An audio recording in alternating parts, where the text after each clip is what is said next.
Class 12 हम आपको पढ़ा रहे थे जेनेटिक्स, और जो हमारा आज का टॉपिक है उसका नाम है समष्टि आनुवंशिकी। समष्टि आनुवंशिकी।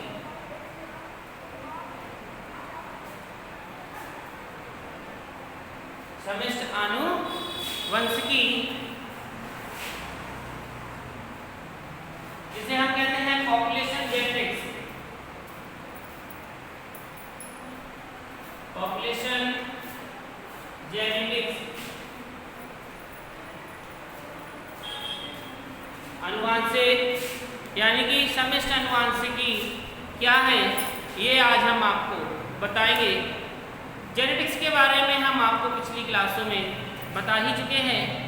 तो किसी भी समष्टि में विभिन्न विशेषकों के वितरण का अध्ययन ही समष्टि कहलाता है। यानी कि किसी भी समष्टि में, यानी कि कोई समूह हो या कोई परिवार हो, जो उसमें विशेषक हो उसका अध्ययन करना ये समष्टि कहलाता है।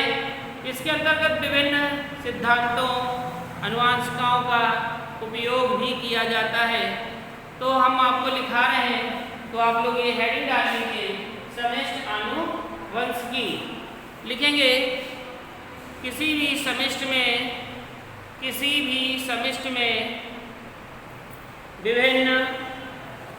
विभिन्न विशेषकों के वितरण का अध्ययन, विभिन्न विशेषकों के वितरण का अध्ययन समष्टि आनुवंशिकी कहलाता है।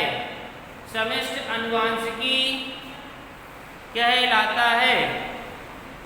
इसके अंतर्गत विभिन्न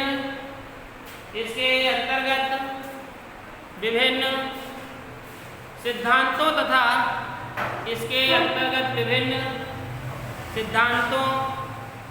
तथा सांख्यिकीय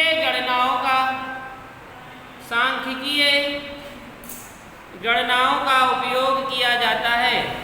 सांख्यिकीय गणनाओं का उपयोग किया जाता है।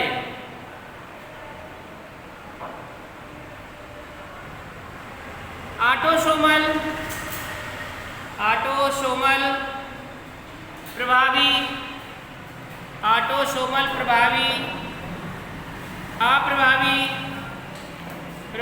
अप्रभावी संबंध के प्रवर्धन के लिए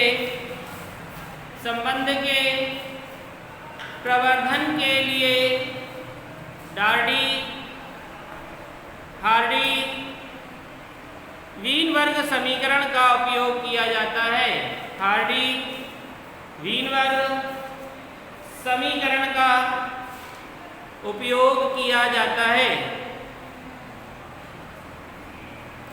जो कि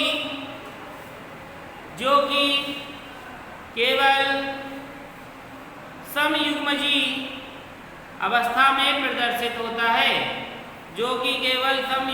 अवस्था में प्रदर्शित होता है। इस समीकरण का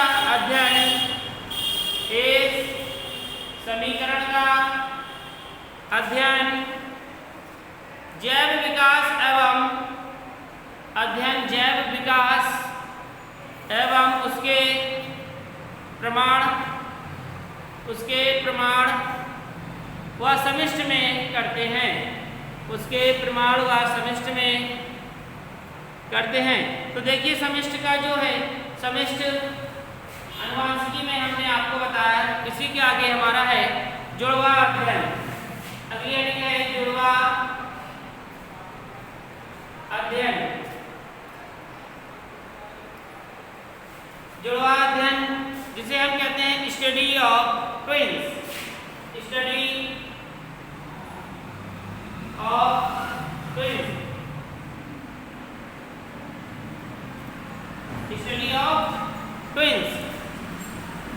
जुड़वा अध्ययन में आप समझ सकते हैं कि जो बच्चे जन्म लेते हैं, यानी कि उनकी संख्या एक ना होकर दो होती है, यानी कि जब दो बच्चों का जन्म होता है उन्हें हम जुड़वा यानी कि ट्विंस कहते हैं। ये समयुग्मजीव भी हो सकते हैं या फिर विषमयुग्मजीव भी हो सकते हैं, यानी कि एक समान भी हो सकते हैं, यानी कि जो जन्म होता है ये पुत्र पुत्र भी हो सकते हैं या पुत्री पुत्री हो सकते हैं या पुत्र और पुत्री दोनों हो सकते हैं। तो इसमें लिखेंगे ऐसे दो शिशु जिनको एक ही माता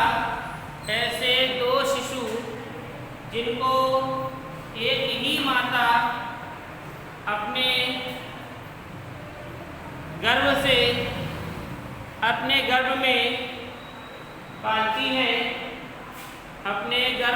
पालती है तथा एक ही प्रसव के समय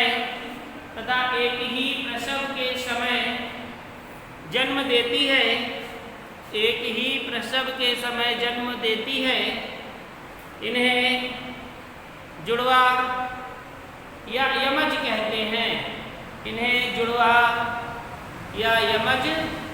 कहते हैं। ये 3 प्रकार के होते हैं। अब देखिए 3 प्रकार के होते हैं। 3 प्रकार के कैसे? समयुग्मजीव यानी कि एक समान, विषमयुग्मजीव यानी कि अलग अलग, और समयुग्मजीव यानी कि पुत्र पुत्र, पुत्री पुत्री और पुत्री, ये 3 प्रकार के हो गए। तो सबसे पहले हेडिंग डालेंगे समान या एक युग्मनजीव जुड़वा। इसी के अंतर्गत लिखेंगे समान या एक युग्मनजीव जुड़वा। समान या एक युग्मनजीव जुड़वा।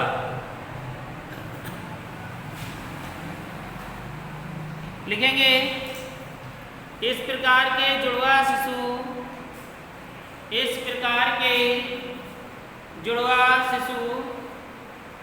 एक ही युग्मनज के विखंडन द्वारा उत्पन्न होते हैं। इसमें युग्मनज के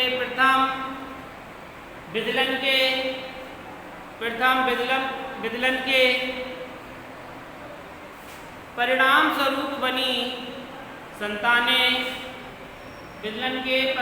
स्वरूप बनी संतानें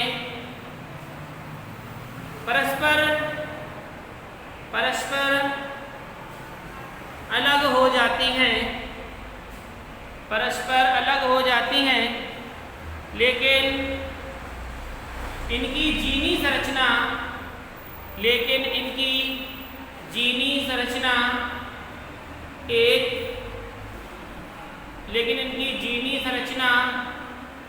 तथा लिंग समान होते हैं। उन्होंने बताया कि जैसे मान लीजिए ये है और ये है, तो ये आपस में ना जुड़कर कैसे हो जाते हैं?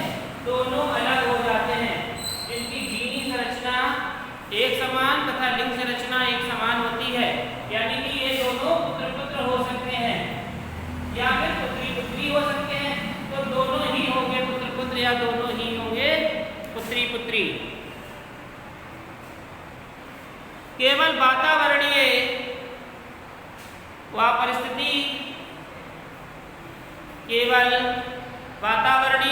परिस्थिति के कारण ही इनके लक्षणों में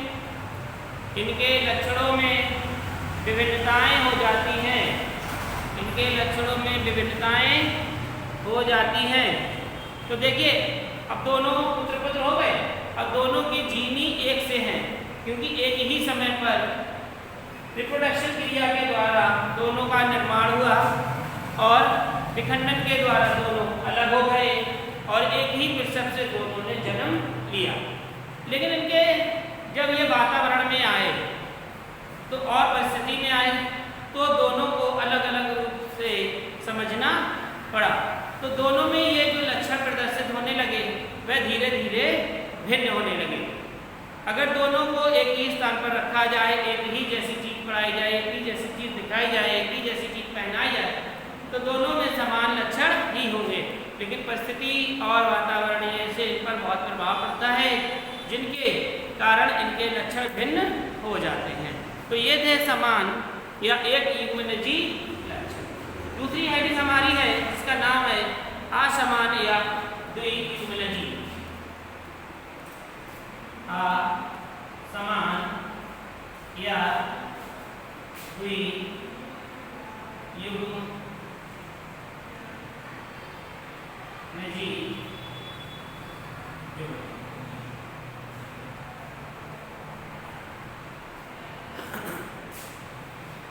देखिए, असमान का मतलब है, समान का मतलब था दोनों एक एक होना, असमान का मतलब है दोनों भिन्न भिन्न होना। तो लिखेंगे इस प्रकार के जुड़वा बच्चों को भात्रीय जुड़वा भी कहते हैं।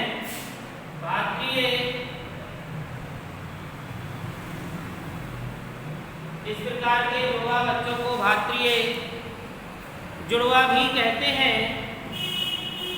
ये जुड़वा अलग अलग शुक्राणुओं द्वारा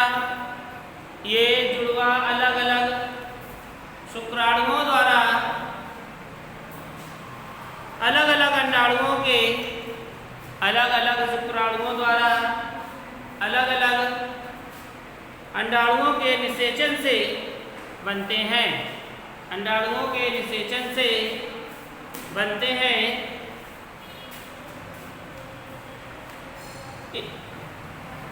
इनमें एक ही समय में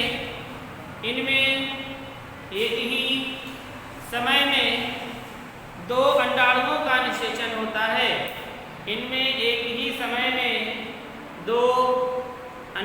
का निषेचन होता है। इसलिए ये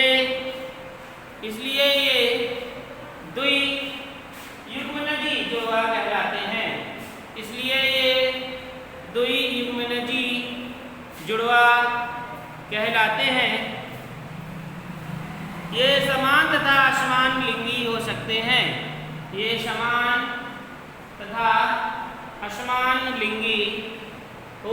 हैं। जो स्वभाव कौमा रंग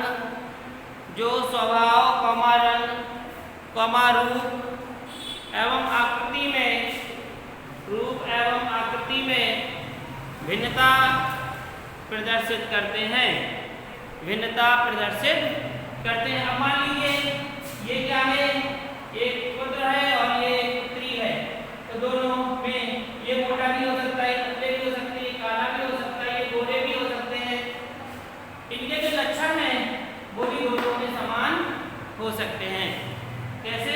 क्योंकि ये अलग अलग समय पर अलग अलग शुक्राणुओं और अंडाणुओं से इनका निर्माण हुआ है।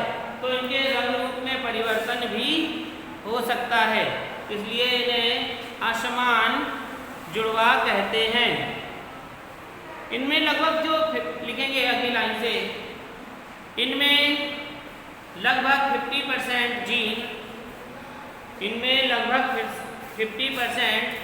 जीन होते हैं। किसके? यानी कि माता पिता के जो जीन होते हैं लगभग 50% ही होते हैं। तो इसमें लगभग 50% जीन होते हैं, जबकि समान जुड़ों में 100% जीन समान होते हैं। जबकि समान जुड़ों में 100% जीन समान होते हैं। अब तीसरी हेडिंग डालेंगे सियामीज जुड़वा।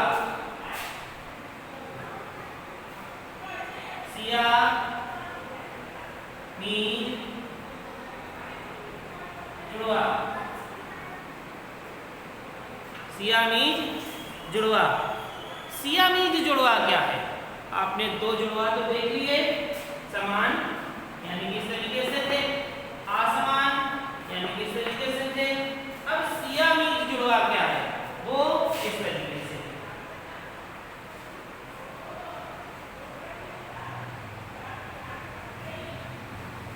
देखा होगा, टीवी में देखा होगा, या फिर देखा होगा कि दो बच्चे होते हैं जो आपस में चिपके हुए होते हैं, यानी कि उनकी किसी की पीठ चिपकी होती है तो किसी के सर चिपके होते हैं, और किसी के सिर्फ 2 पैर ही होते हैं तथा 4 हाथ होते हैं, 2 सिर होते हैं, नीचे का शायद भाग एक ही होता है।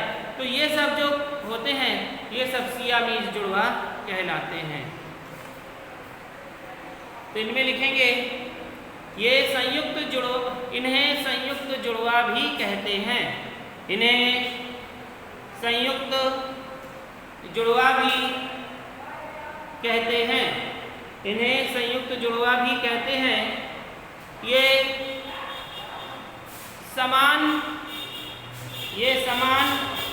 जुड़वा की भांति ना होकर, ये समान जुड़वा की भांति ना होकर तथा ये पूर्ण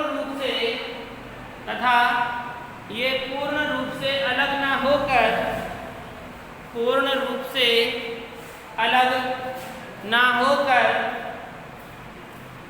आपस में जुड़े हुए होते हैं। आपस में जुड़े हुए होते हैं।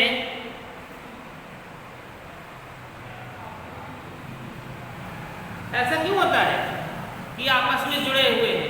क्योंकि इनका जो विखंडन होता है वो कोरक खंड जो होते हैं वो पूर्ण रूप से अलग नहीं हो पाते। जब वह पूर्ण रूप से अलग नहीं हो पाते तो इस तरह आपस में जुड़े रह जाते हैं। तो अगली लाइन से लिखें, ये ऐसा इसलिए होता है, ऐसा लिखेंगे, ऐसा इसलिए होता है क्योंकि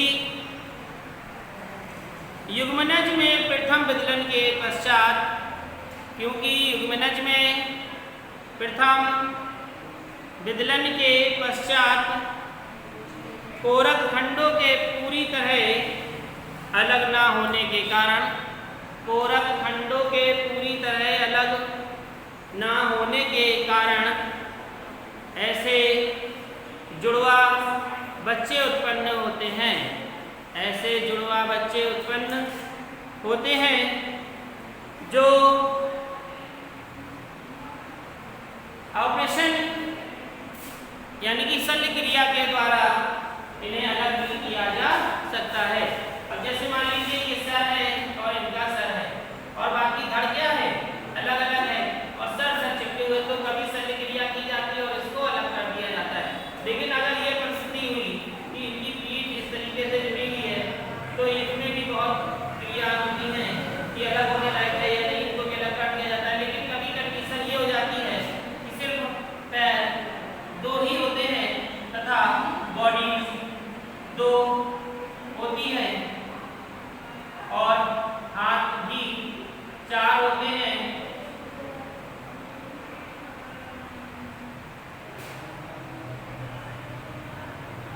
जिसके कारण इन्हें अलग करना बहुत मुश्किल हो जाता है। तो ये हम आपको बता रहे हैं तीनों प्रकार के जुड़वा के विकास की विधियों का चित्रण।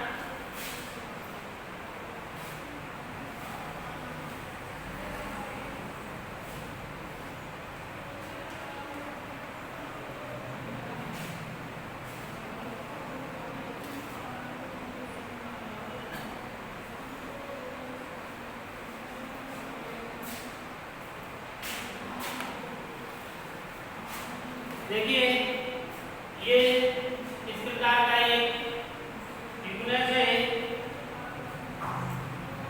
और ये शुक्राणु आया और ये अंडाणु है, ये बन गया युग्मक। जब इसको ये गिरता है तो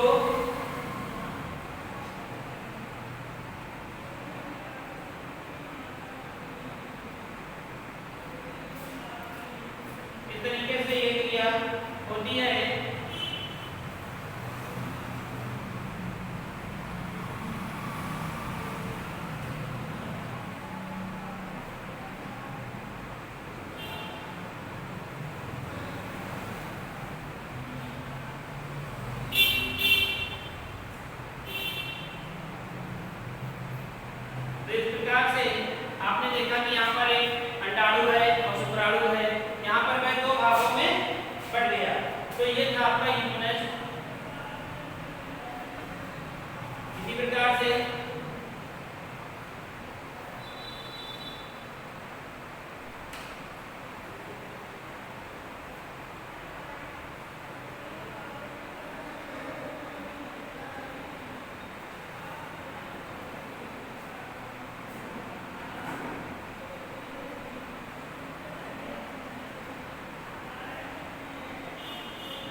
असमान,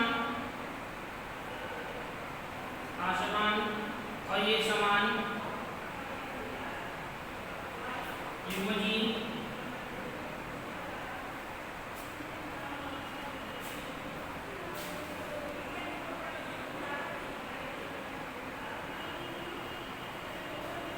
ये असमान युग्मजीव, ये समान युग्मजीव और ये सियामीज।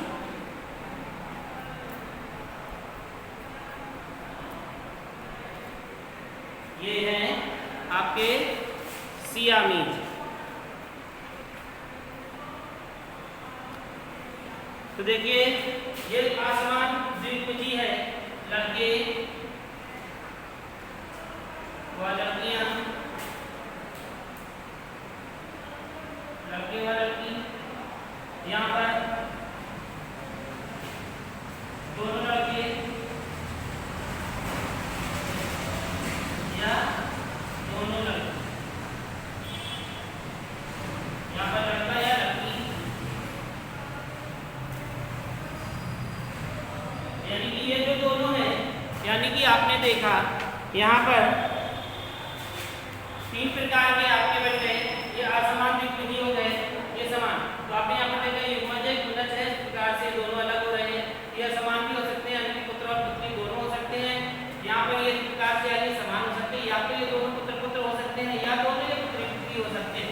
तो ये अब आपने यहाँ पर देखा इस प्रकार से यहाँ पर सुधारा है, लागू कर रहा है। यहाँ पर किसी के कारण यानी कि विदलन नहीं हो पाया। जब विदलन नहीं हो पाता तो ये दोनों आपस में चिपके रह जाते हैं। वे क्या कहलाते हैं? सियामी। या तो दोनों ये पुत्र पुत्र हो सकते हैं, या दोनों फिर पुत्री पुत्री हो सकते हैं। तो ये था आपका आज जुड़वा अध्ययन। कल इसी के आगे हम आपको अगला टॉपिक भी पढ़ाएंगे। इसे आप लोग सब बना लीजिए, जहाँ जो चीज़ समझ में ना आ रही हो पूछ लें।